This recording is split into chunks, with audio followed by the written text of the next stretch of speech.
Okay, so let's just have an example of what you will be doing. So in a Google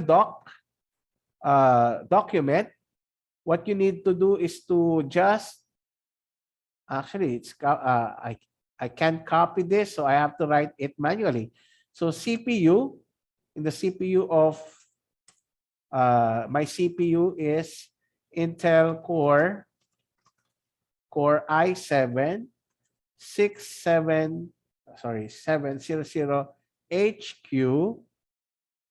Oh, 6700 HQ at, and the frequency is 2.6 gigahertz. So actually you don't need, okay, 2.6 gigahertz. Yeah.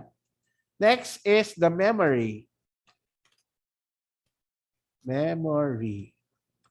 Okay. Then afterwards, you will be submitting this in the Google Classroom. So I'll be giving you the Google Classroom link tomorrow as well as the tutorial.